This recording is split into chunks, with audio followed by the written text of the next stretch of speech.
Bom, mais uma vez, graça e paz, amigos e amigas. Nós demos início à nova série Manjedoura, Coroa e Cruz. Semana passada teve a primeira mensagem, o primeiro capítulo dessa série de Natal, onde nós falamos sobre a encarnação de Cristo Jesus. Cristo Jesus tem 3 ofícios claros nas Escrituras. Ele é profeta, ele é rei e ele é sacerdote.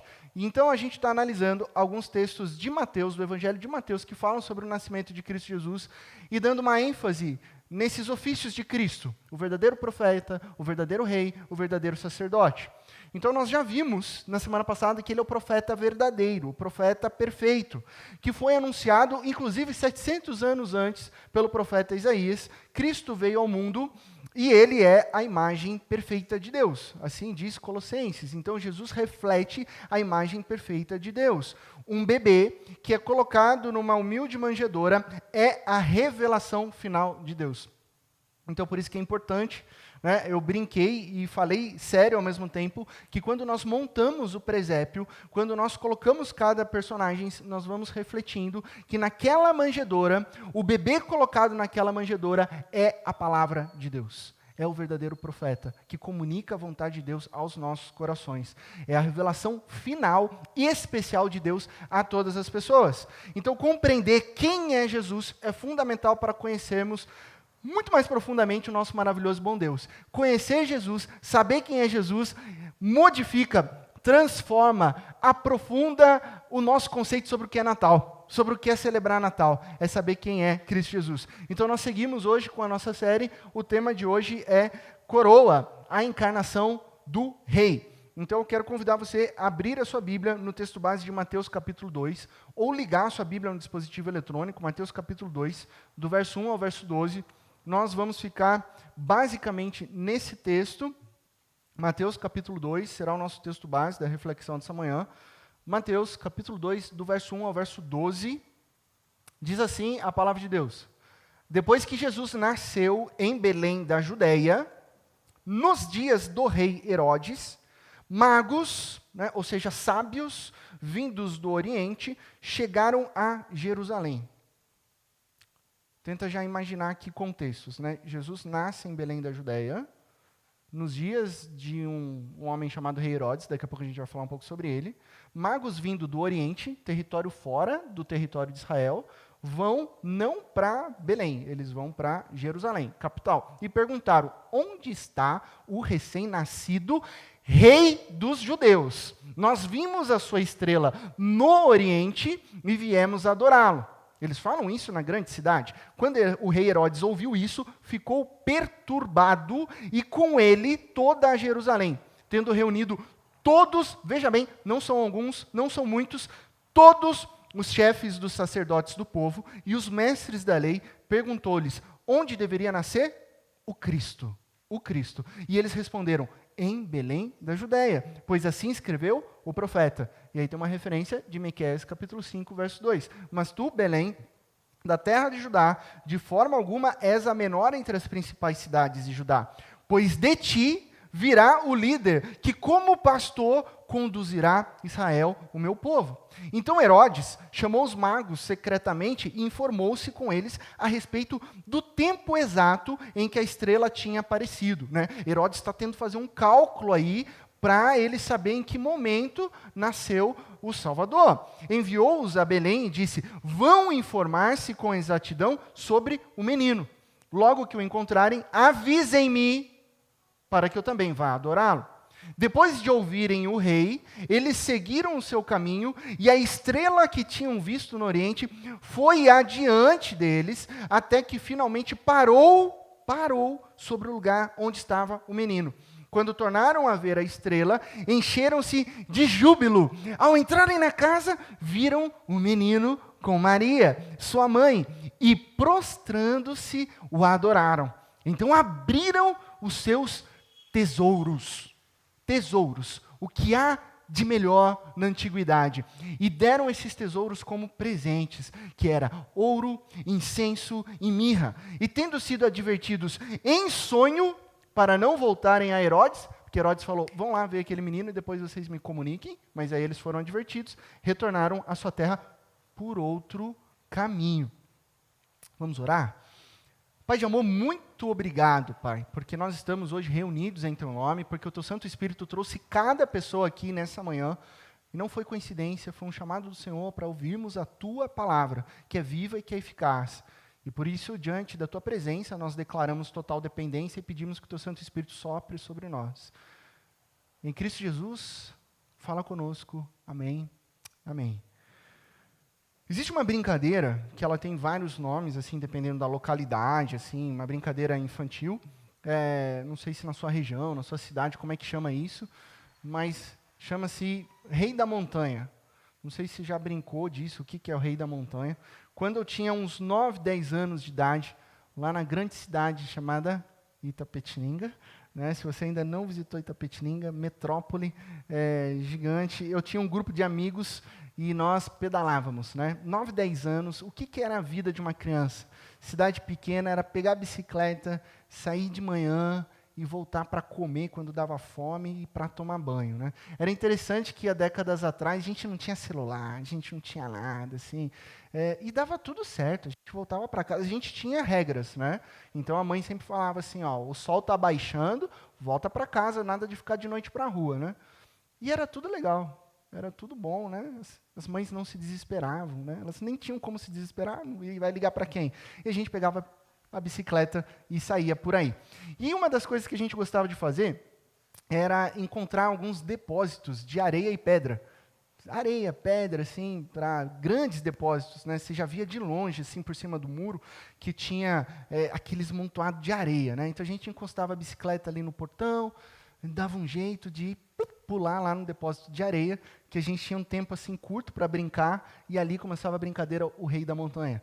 Montanha do quê? De areia, ou de pedrisco, óbvio. E quem chegasse até o final da montanha, né, escalando, era o quê? O Rei da Montanha. Então, o objetivo era simples, você sobe na montanha e consagra-se o Rei da Montanha. Só que as regras também eram simples. Quais eram as regras? Vale tudo para você ser o Rei da Montanha. Então, você pode empurrar o coleguinha, se o coleguinha está à sua frente, você pode puxar o pé dele, ele vai escorregar no pedrisco. Alguns coleguinhas caem, tal, se ralam, e você tem que subir lá. E quando você chega lá no topo da montanha, você fica lá vibrando como um rei. Mas se alguém subir lá e te tirar de lá, ele é o novo rei. Então, quando você está em cima, você vai empurrando ali, areia fofa, isso era muito engraçado, né? Enquanto durava, porque logo via o vigia apitando e você tinha que sumir dali, né, pegar a bicicleta, e assim era a nossa infância. E é impressionante como essa brincadeira de criança, ela pode ser, e muitas vezes uma triste realidade na vida de pessoas orgulhosas. Pessoas orgulhosas que se acham os reis e rainhas da montanha da sociedade, destruindo umas às outras, literalmente. Atropelando umas às outras. Pessoas orgulhosas derrubando profissionalmente, derrubando emocionalmente, matando, talvez psicologicamente e emocionalmente, pessoas que venham a atravessar os seus caminhos e se achando arrogantes, orgulhosas e com um olhar altivo. Ela nunca é a culpada, ela sempre é a certa, a vontade dela prevalece e ela vai passar por cima emocionalmente, profissionalmente, psicologicamente de outras pessoas. Orgulho. Até onde pode ir o orgulho?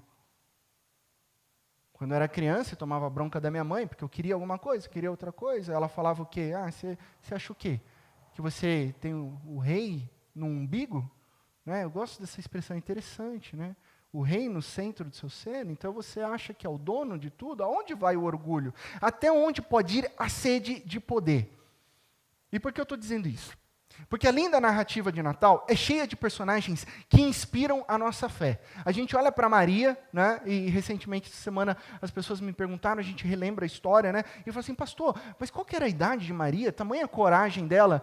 13, no máximo 14 anos. No máximo 14 anos, devido à época, ao contexto histórico e como se davam os casamentos, e ela estava prometida em casamento, ela demonstra coragem. Quem é José, que com seus 17, 18 anos é obediente, é servo, se coloca em prontidão? Quem são esses pastores que estão indo em direção a Jesus e também estão ali proclamando e adorando? Quem são esses magos do Oriente que chegam até Jesus e com generosidade trazem o que há de melhor? Personagens que inspiram a nossa fé. Mas há também vilões. E no caso da narrativa do Natal, há um vilão. E esse vilão tem nome: Herodes. Herodes foi um governador provinciano, amante do Império Romano, e que se autodeclarava rei dos judeus, rei daquela região da Judéia. E é interessante que alguns conflitos ali, porque Herodes é uma espécie de judeu um pouco mestiço, ele vem da família de Edom, ele é edomita, e isso é muito importante no contexto do Antigo Testamento, porque os edomitas a vida inteira estão tentando aniquilar e matar os israelitas, há sempre uma guerra, mas ele está ali amando do império, obedecendo o império. E ele é conhecido, de acordo com relatos históricos, como uma pessoa brilhante. Se você depois em casa tiver a curiosidade, você que gosta de contexto histórico, entra lá e digita Herodes o Grande. Vai dar um Wikipédia, vai dar alguns sites de história, e você vai descobrir que ele tinha uma mente brilhante. Ele era incrível, ele era um gênio, mas também era conhecido por ser um gênio do mal. Alguém extremamente cruel, uma pessoa extremamente maldosa. Ele é considerado um dos arquitetos da civilização mais lendários da história do mundo. Ele criava palácios, ele criava construções monumentais, e ele tinha um conhecimento de arquitetura que era muito à frente do seu tempo. Então ele consegue criar e inventar coisas. Ele cria um porto em Cesareia onde não tinha porto. Ele cria obras monumentais, ele inventa o primeiro cimento de secagem rápida. Já havia cimento, obviamente, é muito antigo, mas ele cria um de secagem rápida. Ele é extremamente brilhante e cruel. Cruel como? Ele é um assassino. Ele mata as pessoas que passam à frente dele. Ele achou que a sua primeira esposa, da qual ele era apaixonado, estava de alguma maneira tramando contra o poder dele. O que ele fez? Ele matou a esposa. Ele achou que 2 de seus filhos estavam também atrapalhando a política dele. O que ele fez? Ele matou seus próprios filhos. E aí ele entra numa espécie de paranoia, ele entra na aldeia, nos centros, nas feiras, ele se veste de pessoa comum, ele tira as vestes reais, e ele fica lá tentando escutar as conversas, porque ele acha que todo mundo está falando dele. E ele começa a matar um, ele começa a matar outro, ele começa a matar outro, e aí as pessoas começam a ficar tensas, os amigos próximos também ficam ali preocupados com esse homem brilhante, mas do mal, a ponto de ele construir uma piscina, porque ele fala assim, bom, eu vou construir uma piscina no meu palácio, eu vou canalizar uma água aqui, a piscina é natural, ela entra, água corrente, sai, mente brilhante. Ele falou assim, eu estou matando muita gente aqui, o pessoal vai começar a desconfiar. Então o que eu vou fazer? Eu vou chamar os meus amigos para ter um momento ali de recreação na minha piscina, assim, e a hora que eu quiser matá-los, eu saio e libero o fundo do poço para a corrente de ar, a hora que eles passarem pelo cano eu fecho. E assim ele matou mais algumas pessoas dessa maneira. Isso são relatos históricos sobre Herodes. Esse é Herodes, rei da Judéia, que houve a seguinte pergunta dos sábios do Oriente no verso 2. Onde está o recém-nascido rei dos judeus? Vimos a sua estrela no Oriente e viemos adorar. Olha só o que esse rei orgulhoso, olha só o que esse rei paranoico, olha só o que esse rei que depois de tempo, quando já estava no fim da vida, ele perguntava sobre a sua esposa falecida. Onde está minha esposa? Ele não lembrava que tinha assassinado ela. Onde está minha esposa? Ele ficava irado com os servos quando falavam que os servos não tinham coragem de falar que ela morreu, que ela foi assassinada e tal. E esse Herodes ouve agora, onde está o recém-nascido rei dos judeus? Que declaração bombástica. Que N.T. Wright vai dizer que dinamite política foi ouvir isso. Que dinamite política. O ego de Herodes está agora ameaçado. O ego de Herodes agora está ali sob a ameaça de um bebê, de um recém-nascido. Toda a política agora fica tensa. A coroa não pode ser dividida em hipótese alguma. Nenhum reino dividido subsiste. Só há um rei dos judeus. E se os magos declaram que o rei dos judeus é o bebê recém-nascido, e esse é o verdadeiro rei dos judeus, então o que vem à tona? A grande verdade, que Herodes é um impostor. É isso que ele ouve, um impostor. Um usurpador de um poder que não pertence a ele. Ele sabe disso. Ele se fecha. Ele é orgulhoso, ele ouve, mas ele se fecha. E ele fica totalmente perturbado. O versículo 3 diz claramente, ele ficou perturbado. Mas não somente Herodes. Dá uma olhada no versículo 3 aí junto comigo. Presta atenção o que está escrito no verso 3. Quando o rei Herodes ouviu isso, ficou perturbado. E com ele toda a Jerusalém. É uma dinamite política. Toda Jerusalém percebe a gravidade da situação. Meu Deus, esse Herodes já é maluco, agora ele está ouvindo isso. Gente, o que está acontecendo? Explode a tensão, né, de uma notícia política de que uma criança real chegou. Mais precisamente, o nascimento de uma criança messiânica acabou de acontecer ali sob o reinado de Herodes. E volto a frisar, Herodes sabe disso. Ele sabe. E ele se fecha em seu orgulho. Ah, pastor, mas como que a gente pode afirmar que Herodes sabia? Como que a gente pode falar assim, como que Herodes sabia que era Jesus mesmo, que era o rei? Bom, dá uma olhada aqui no texto, né? Passa mais um slide, por favor. Não, volta um. Mais um? Quando o rei Herodes ouviu isso, ficou perturbado com ele todo o Jerusalém. Aqui, 4. Tendo reunido todos os chefes sacerdotes do povo e os mestres da lei, qual é a pergunta de Herodes? Perguntou-lhes onde ia nascer quem? Como que ele chama Jesus? Cristo. Herodes sabe que quem nasceu em Belém é Cristo. Detalhe precioso, talvez você não saiba, ninguém tem a obrigação de saber, mas Cristo não é sobrenome de Jesus. A gente fala Jesus Cristo, mas não é o sobrenome de Jesus. O que é Cristo? Cristo é um título. Cristo é uma tradução grega para uma palavra hebraica que vem do Messias. Aquele que o que é Messias? É aquele escolhido, aquele que é ungido, o ungido do Senhor, o escolhido, o verdadeiro Rei dos Reis, o verdadeiro Senhor dos Senhores, aquele que é escolhido de Deus para ser o pastor, para ser o rei de Israel. Isso significa Cristo. E Herodes sabe, porque Herodes fala, eu preciso saber aonde vai nascer o Cristo. A resposta dos chefes e sacerdotes é o texto profético de Miqueias. Eles respondem certo. Eles respondem certinho. Eles reconhecem que Jesus é o Messias prometido para o povo de Deus. Só que eles se tornam cúmplices de Herodes. Eles não dizem nada, eles são cúmplices. Eles também estão tensos ali. E é isso que o orgulho faz. Mesmo diante da verdade, o orgulho petrifica corações. Já parou para pensar nisso? Você conhece pessoas orgulhosas? Conhece? Como elas agem diante da verdade? Elas são teimosas. Eu conheço pessoas orgulhosas. Tem uma pessoa orgulhosa que, às vezes, você fala a verdade 1, 2, 3 vezes, ela é teimosa. Você tem que falar assim, claramente, olhando para o olho dela. Eu vejo essa pessoa orgulhosa todo dia. Quando eu acordo, olho no espelho. Você é orgulhoso, hein? Você é teimoso, hein? E eu preciso da graça de Jesus diariamente para quebrar meu coração. Do contrário, mesmo diante da verdade, eu sou orgulhoso. Então é isso que o orgulho faz.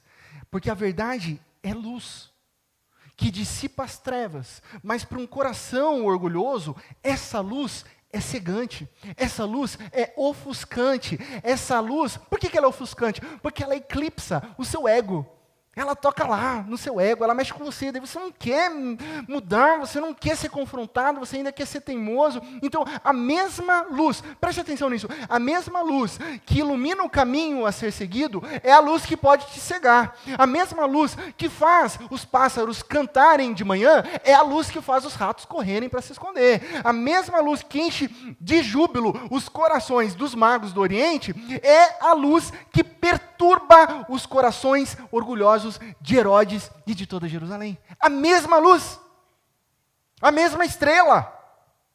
A estrela que aparece no Oriente é motivo de júbilo para os magos, mas a estrela que aparece no Oriente, Herodes fica sabendo, é causa de perturbação. Vai mexer no poder dele, vai mexer no queijo dele, vai mexer no jeitinho brasileiro dele, vai confrontar o poder dele. O orgulho é um perigo para as nossas vidas, não é verdade? Mesmo diante da verdade, quantas pessoas são teimosas a ponto de dizer o quê? É do meu jeito ou é do meu jeito? Não é do meu jeito ou não é do meu jeito? Então não conte comigo, então não vou fazer, então não, é assim, porque se não for assim... E o que acontece com o coração orgulhoso? A soberba, ela ignora as desculpas, né? O orgulhoso, ele esquece de pedir desculpas. Se ele está errado, ele muda de assunto. Se ele está errado, ele culpa alguém. Se ele está errado, ele se vitimiza, mas a culpa nunca é dele. E aí ele não pede desculpas em hipótese alguma. A altivez silencia os elogios, porque elogiar alguém, bom sou eu. Como é que eu vou entregar um elogio para alguém? Aí ele não elogia. Você vai bem, você tá ali, você tem os seus dons, os seus talentos, mas o orgulhoso, ele não, por mais que ele veja a verdade, ele não vai te elogiar. A vaidade, o orgulho, essa altivez vai além. Ela não só destrói o orgulhoso, mas começa a ferir as pessoas em sua volta.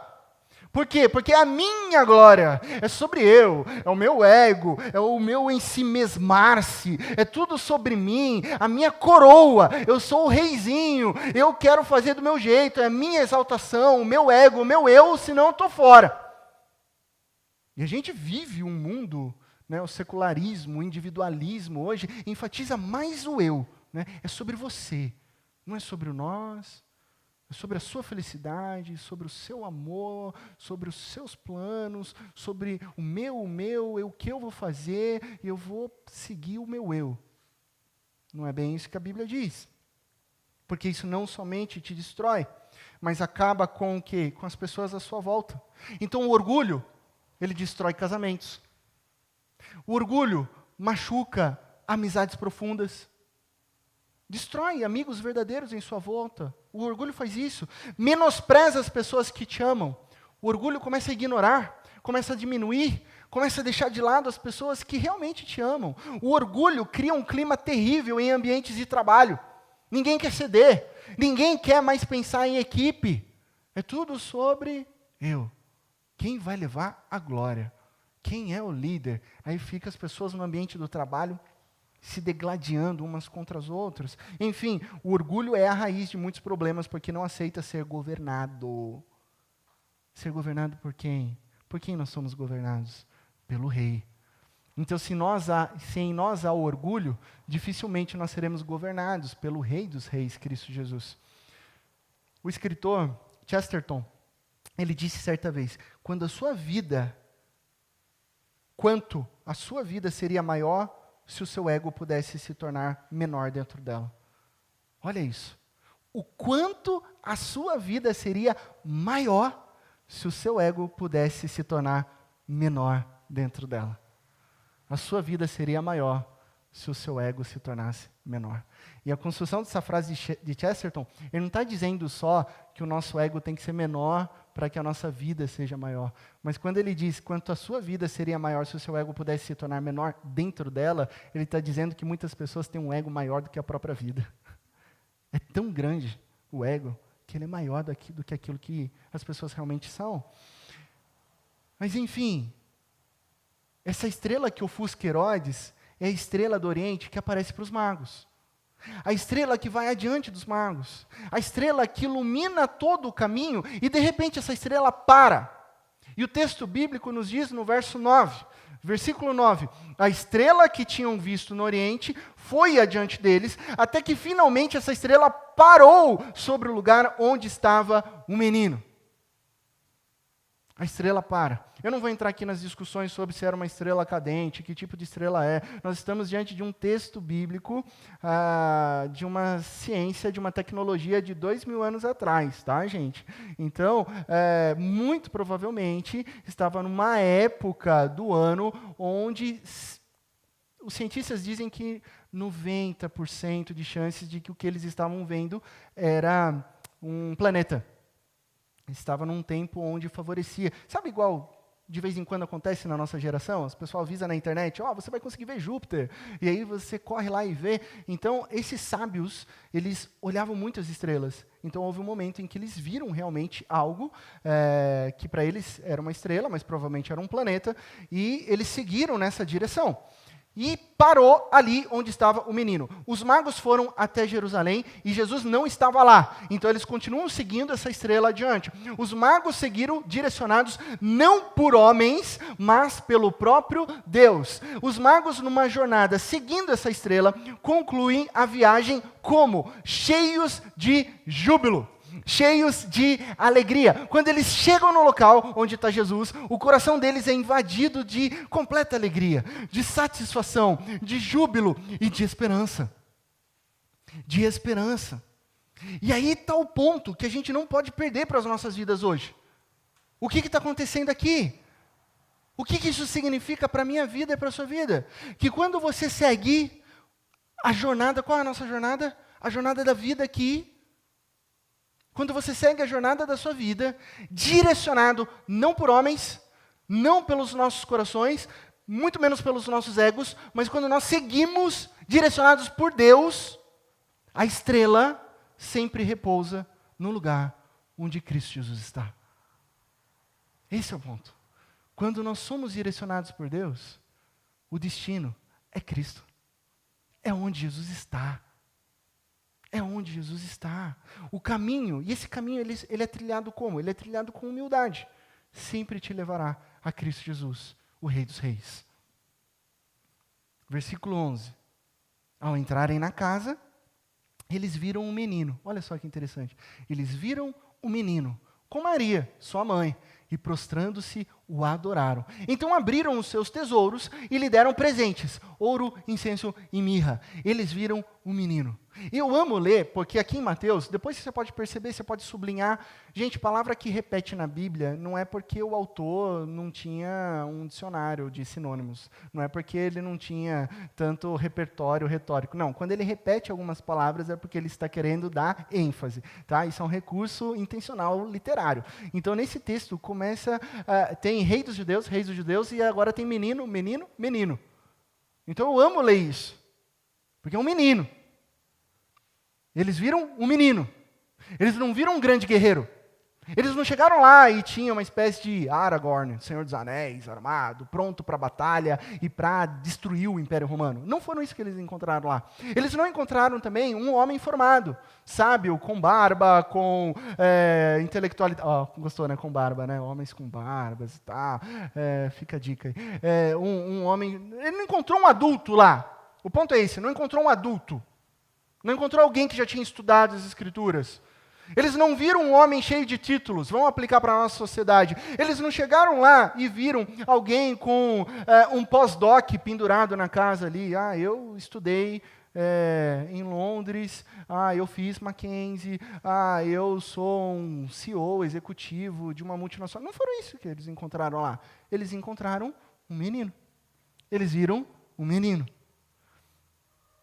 Lembra que eu falei para você que se tiver briga no final do ano, Natal, discussão, sei lá o quê, você joga um bebê no meio e acaba com a discussão. Né? Esse é o poder de um bebê, gente. É maravilhoso. Esse é um poder. Eu falei isso um pouco sobre isso semana passada. O bebê traz alegria. Agora esse bebê que traz alegria aos humildes, traz terror aos orgulhosos. Esse bebê traz terror aos orgulhosos. Herodes está morrendo de medo. Herodes está preocupado. Herodes não quis ir, ele mandou que alguém fosse. Ele pediu retorno.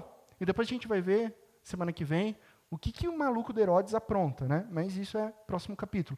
Então, eles viram um menino que traz terror aos orgulhosos. Eles viram o verdadeiro rei numa manjedoura. O verdadeiro rei. E esse contraste é maravilhoso, porque faz total sentido para as nossas vidas hoje. O homem corrompido, ele quer ser, né? O homem corrompido, nós, né? Pelo pecado, nós queremos ser a todo custo o quê? Os reis e as rainhas da montanha, né? Então a gente quer, porque a gente quer alcançar, e não tem problema nenhum em nós usarmos os nossos dons e talentos com excelência. Não é isso que eu estou falando. Se você estiver me interpretando mal, de que eu estou falando aqui que não é para estudar, que não é para fazer um mestrado, um doutorado, que não é para ser alguém que se esforça no trabalho, não é isso que eu estou falando. Aí houve um erro na entrega da mensagem. Não é isso que eu estou dizendo. O que eu estou dizendo é quando você coloca essas coisas no lugar de Deus para o seu coração. É quando essas coisas se tornam um ídolo nas nossas vidas. Tá? Então, quando se torna um ídolo nas nossas vidas, aí a gente começa a endeusar os nossos títulos. Nós começamos a endeusar as nossas posses, o nosso dinheiro, a nossa inteligência, e aí a gente começa a atropelar pessoas, diminuir os outros, conquistar tudo isso e tantas outras coisas que não trazem alegria e satisfação para o coração. Óbvio, existe um buraco no seu coração. Existe um buraco no meu coração. grande, enorme, que não é preenchido por uma Ferrari, não é preenchido por uma casa na praia, não é preenchido por um mestrado em Oxford, não é preenchido por nada desse mundo. E se você correr atrás de todas essas coisas desse mundo, tentando preencher esse vazio existencial no seu coração, você vai se frustrar. Porque você está gerando uma expectativa irreal. Esse buraco que está no meu e no seu coração é preenchido por esse bebê, por Cristo Jesus, o nosso Senhor e o nosso Salvador. É Ele que traz sentido para as nossas vidas. É isso que nós estamos buscando. E é isso que nós nos encontramos nele. Feliz é aquele que perde a sua vida por Jesus, porque encontra a vida abundante. Renuncia a tudo e entende que o sentido das nossas vidas é Cristo Jesus. Então esse contraste aqui do texto bíblico é maravilhoso. Todos querem ser reis e rainhas. Ninguém quer ser governado.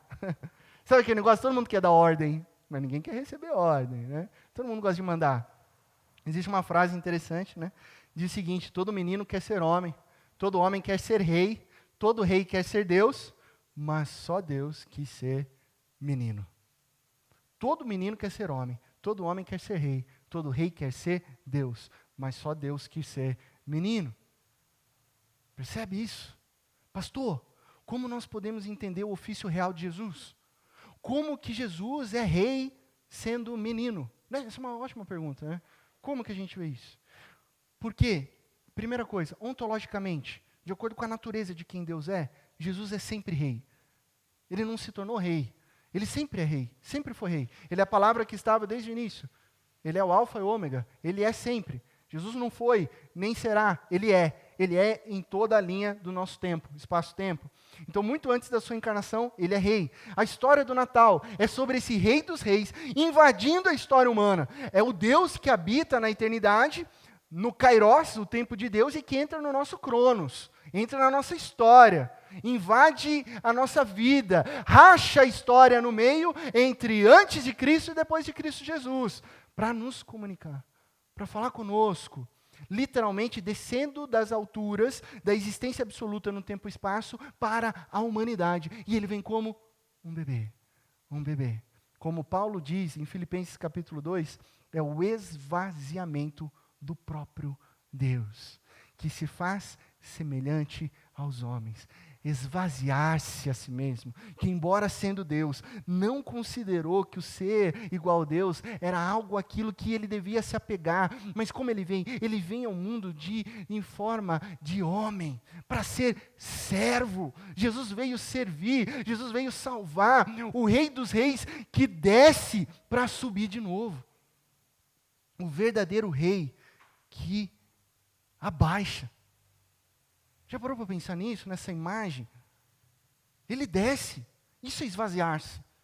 Jesus se humilha. Essa é a humilhação de Cristo. Sabe aquela expressão, a paixão de Cristo? Que a gente fala sobre o sofrimento, que a gente dá muita ênfase à paixão de Cristo na Páscoa, e a gente acha que a paixão de Cristo, o sofrimento de Cristo, está ali perto da cruz, do sofrimento, das chibatadas, da coroa de espinhos, da crucificação. A humilhação de Cristo começa desde o seu nascimento. Quando o Rei dos Reis nasce numa estrebaria. Quando o Rei dos Reis é colocado numa manjedoura. Quando o Rei dos Reis não tem lugar para ficar.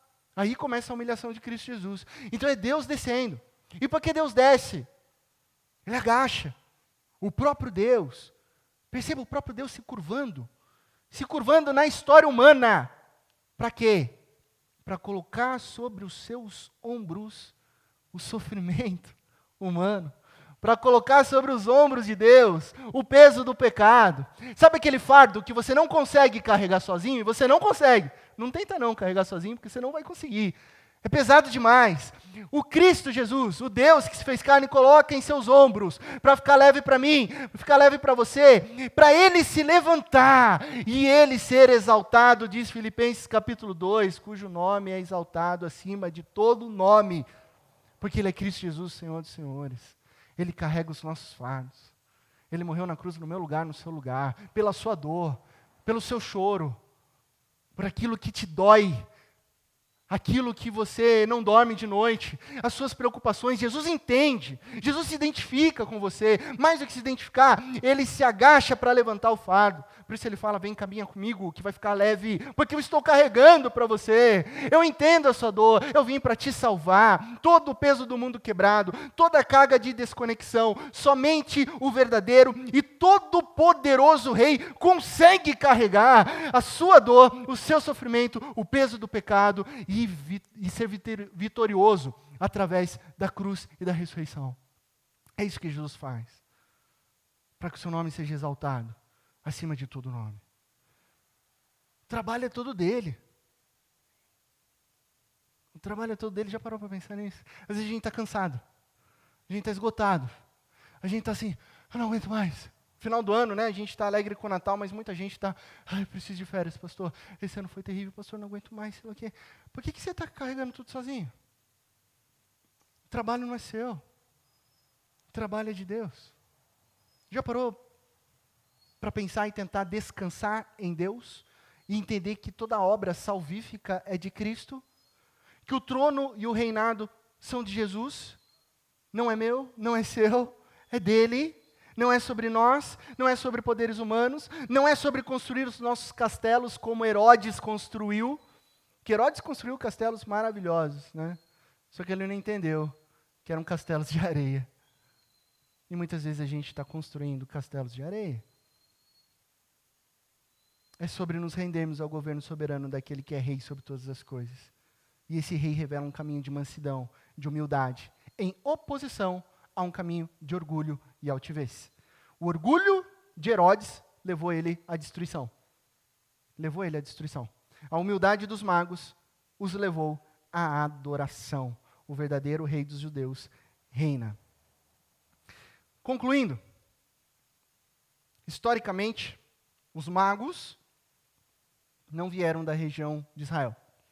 Eles vieram da Mesopotâmia. Há alguns estudiosos que dizem que eles vêm até de leste da Palestina. Essa discussão é perfumaria, porque ambas as conjecturas mostram que eles vêm de fora de Israel. Isso é fantástico, porque eles vieram de fora de Israel para ver o rei dos judeus. Mateus deixa claro que os magos vieram do Oriente para dizer que o governo de Jesus não está limitado aos judeus. A profecia do Messias, sobre o Messias, é a respeito de um governo sobre todas as nações, sobre todos os povos, sobre todas as tribos. Por isso que o Evangelho de Jesus nos alcança hoje, porque é para todos. É para todas as nações, é para todos os povos, é para judeus e é para gentios. A expressão, guarde isso, a expressão rei dos judeus. Lembra que eu falei, sim, que o autor, ele tem uma ênfase? Rei dos judeus. Literatura de Mateus, rei dos judeus. Essa expressão só aparece lá no capítulo 27, verso 29, quando os soldados estão zombando de Jesus no momento da crucificação. E diz o seguinte: fizeram uma coroa de espinhos e a colocaram em sua cabeça. Consegue imaginar uma coroa de espinhos? Você passa a mão numa madeira que não está lixada e entra uma farpa, já incomoda, né? Já é um sufoco, né? Uma agulhinha embaixo da unha. Ai, que delícia, né, pastor? Ai, não gosto nem de pensar nisso. Agora imagina uma coroa de espinhos. Eles fizeram isso para machucar, eles fizeram isso para zombar, por isso em formato de coroa. Colocaram na cabeça de Jesus, e não foi com delicadeza, foi com um pedaço de pau, afinal eles não iam colocar a mão nos espinhos, né? Eles iam bater. Puseram uma vara na mão direita, como se fosse um cetro, e ajoelhavam-se diante de Jesus, zombando. Salve-se mesmo, você não é o rei dos judeus? Aparece essa expressão, rei dos judeus. Só que através da coroa de espinhos, Jesus se tornou rei e senhor sobre todas as coisas. Cristo Jesus veio exatamente para isso, para sofrer, para morrer a nossa morte, o nosso sofrimento, e viver a vida que nós deveríamos ter vivido, mas que agora nós temos nele, porque ele ressuscitou, porque ele venceu no nosso lugar. Sabemos que Jesus venceu o pecado, Jesus venceu a morte. A história não para na crucificação, a história continua. Jesus ressuscitou, ele vive, hoje ele governa sobre os nossos corações. E essa estação do advento, né, que nós estamos vivendo, por isso nós acendemos as velas como um símbolo do que a gente está aguardando com expectativa, nos lembra que nós estamos aguardando o retorno desse rei. Ele reina, ele vive, e ele é rei sobre todas as coisas desde sempre, ontologicamente, mas historicamente, esse rei está voltando para nos encontrar.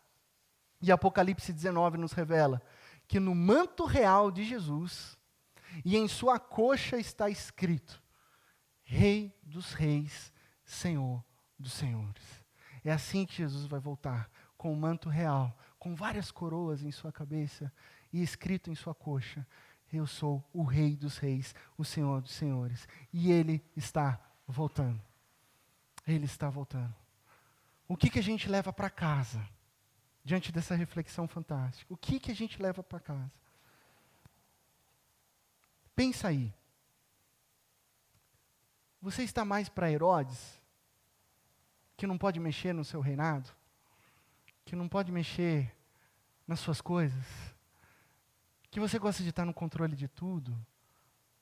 Hoje a gente fala sobre uma geração marcada pela ansiedade. Infelizmente é isso.